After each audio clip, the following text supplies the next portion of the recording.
It is often suggested that calories in versus calories out determines body weight change. If calorie intake is greater than expenditure, body weight increases. If expenditure is greater than intake, body weight decreases. And while this is a simple equation that makes sense, some have debated its legitimacy. So is this really a true phenomenon, or is there more to it than this simple equation?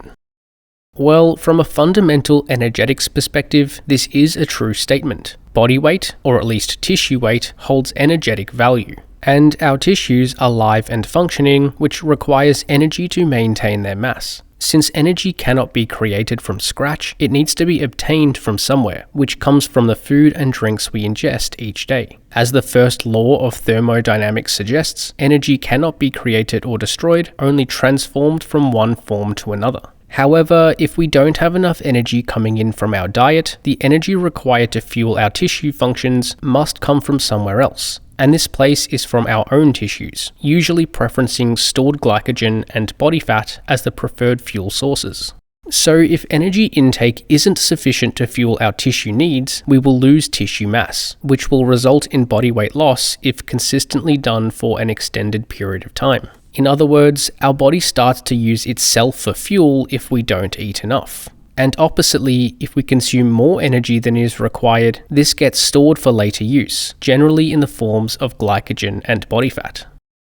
So while this law is technically true, one of the confusions that we can run into is differentiating between tissue versus water weight. Technically, all tissues are made up in part by water, since each cell contains fluid. But our extracellular water content, or the water outside our cells, can fluctuate. This can cause short-term body weight changes that will show up on the scale. However, because this fluid doesn't contain energy, or very minimal energy, it isn't representative of true energy balance. We could, for example, be in a calorie deficit one day, but still see a gain in body weight the following day due to fluid changes. Factors that influence the amount of fluid we retain include water ingestion, sodium intake, carbohydrate intake, hormonal activity, and exercise. So while this can influence body weight, this only reflects short-term changes. Water weight typically fluctuates only by about 1 to 2 kilograms at a maximum from day to day. So while this can mask our actual energy balance state in the short term, it isn't going to mask consistent long-term body weight changes. So it is recommended to look at our average body weight trend over multiple weeks and months to observe our true body weight changes, and therefore our energy balance state.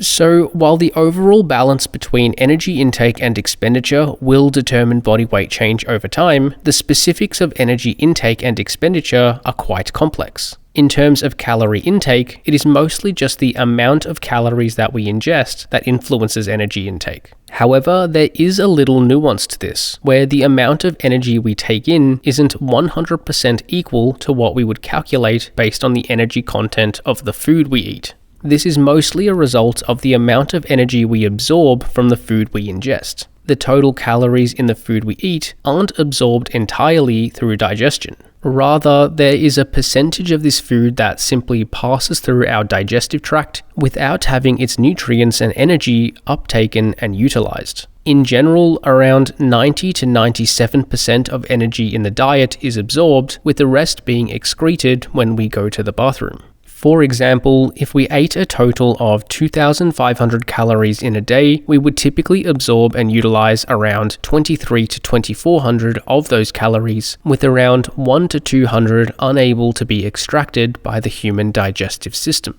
Furthermore, the percentage of energy we absorb can differ based on the types of food we consume. Generally speaking, whole foods have a lower absorption rate compared with highly processed foods. We can also usually increase energy availability by simply cooking food, while raw foods have a lower energy availability. So this can change how many calories are actually uptaken by our body to be used for energy and stored. The remaining energy that isn't able to be utilized is excreted when we go to the bathroom.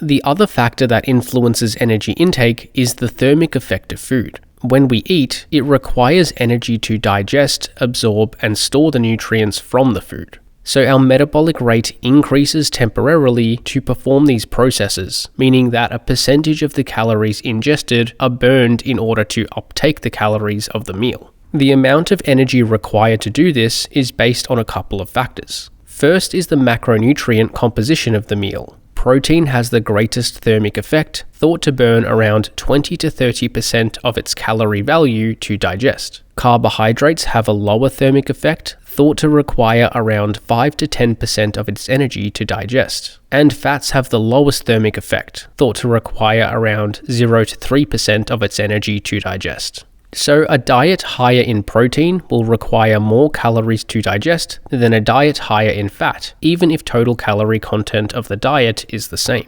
For example, let's take two 2,500 calorie diets, but with different macronutrient compositions. One is higher in protein and lower in fat, while the other is lower in protein and higher in fat, with carbohydrates being moderate in both cases. If we calculate the approximate energy expended to digest each diet based on the thermic values mentioned, we can see that there is in total about an 81 calorie difference between them.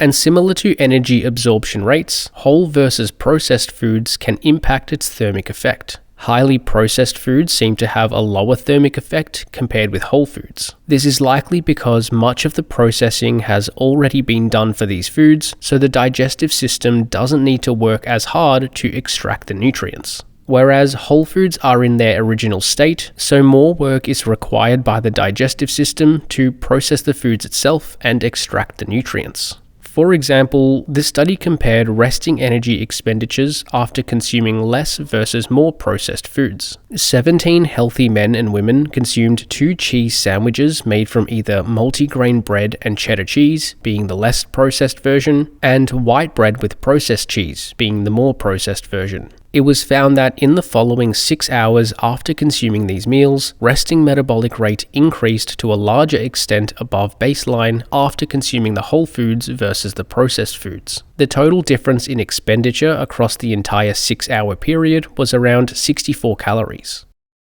So what all this means is that we probably aren't utilizing all the calories that we eat from food. Some of it doesn't get absorbed in the first place, and some of it will be used to digest itself. And the actual amount that is used by the body can differ based on the specific foods we eat. This can skew the energy balance equation slightly if we were to simply try to calculate energy intake versus expenditure using a simplistic equation. And over time, these small differences in actual energy intake could have a significant impact on the overall energy balance equation long term, and therefore long-term body weight changes. And the other side to this equation is calories out, or more accurately described as energy expenditure. This is the total amount of energy we burn per day via 3 primary components. These are our basal metabolic rate, the thermic effect of food, and movement.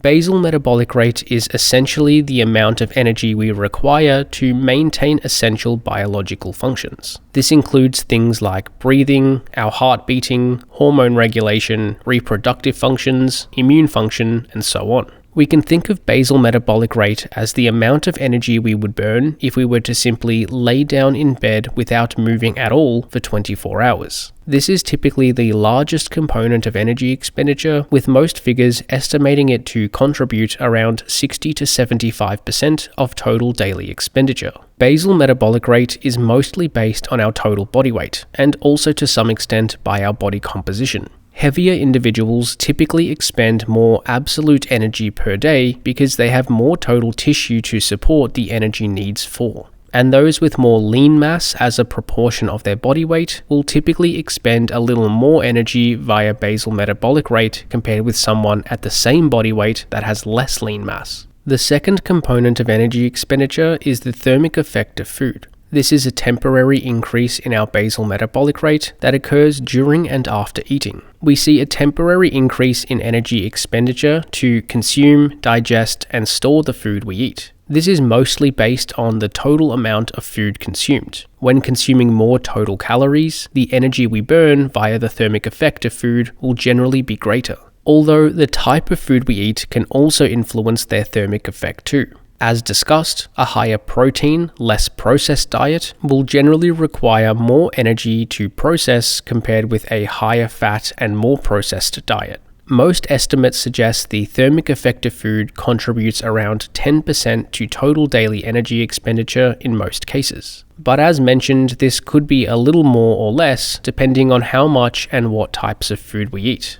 And the third primary component of energy expenditure is movement. This refers to all forms of movement we perform. This can be further subclassified into three main categories: non-exercise activity thermogenesis, consequential physical activity, and intentional exercise. Non-exercise activity thermogenesis, or NEAT for short, refers to subconscious movements that we perform without knowing so. This includes movements like hand movements, head movements, and fidgeting.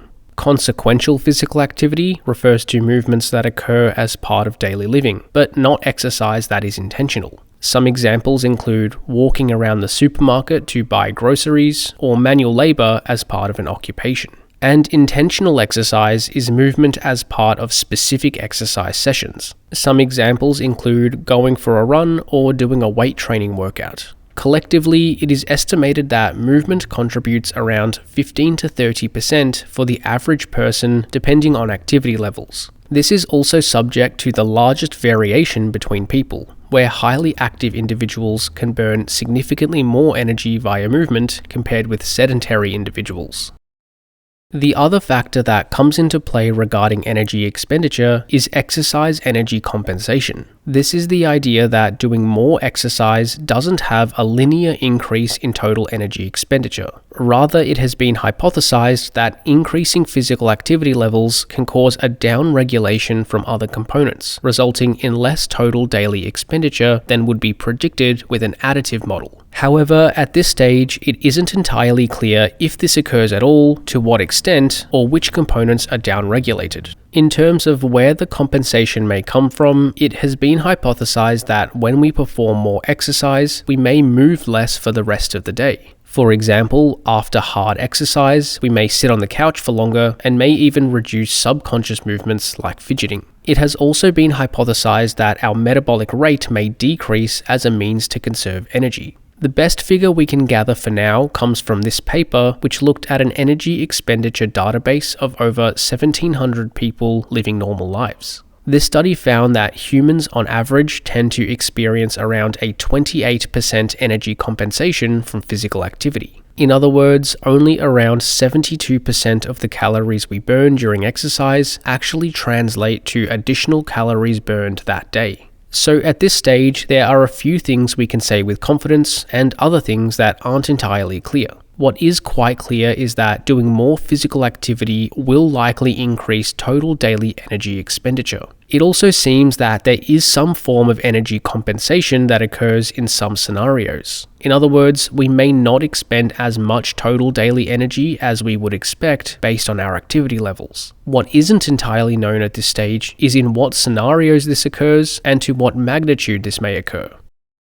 So, based on all this, the calories in versus calories out equation is much more complex and unpredictable than it may seem. So, how can we actually know what energy balance state we are in? Well, this is actually quite simple. We just need to look at average body weight trends over time. This accounts for all the factors we have discussed and just gives us the end results when they are all balanced out. If our body weight is staying the same on average over time, we are at approximately maintenance energy balance. If body weight is increasing over time, we are in a positive energy balance, or a calorie surplus. And if we are losing weight, we are in negative energy balance, or a calorie deficit.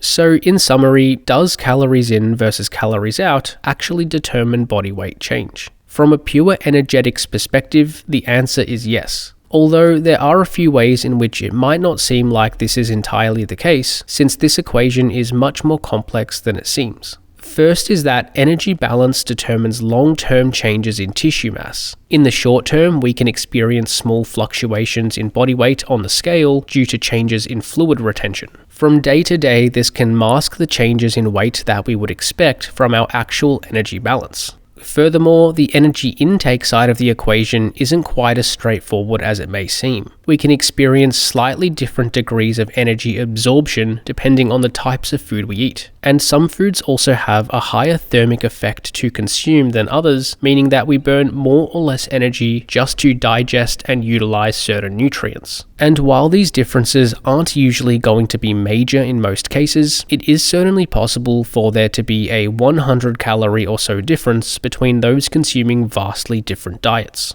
And in terms of energy expenditure, this also isn't necessarily as straightforward as simply counting the amount of calories we burn via exercise. First of all, the thermic effect of food can differ slightly when consuming different amounts of food and based on the types of food we consume. There is also the concept of exercise energy compensation, where there is thought to be a downregulation in other components of energy expenditure in response to high amounts of exercise. However, at this stage, the specifics about how this occurs and to what magnitude isn't entirely clear. So overall, while the principles of energetics are truly in place with regards to body weight change, this isn't a simple equation that can be easily predicted based on numbers or calculators. The human body is an efficient and dynamic system that has many ways of manipulating energy balance in favor of survival. Essentially, the best way to know if you are in fact in the energy balance state that you are aiming for is to track your average body weight over multiple weeks and months. This way you can see what your true tissue change over time is, and therefore if you are in a deficit, surplus, or maintenance. From there, we can adjust diet and exercise behaviors to head towards the state that we are aiming for.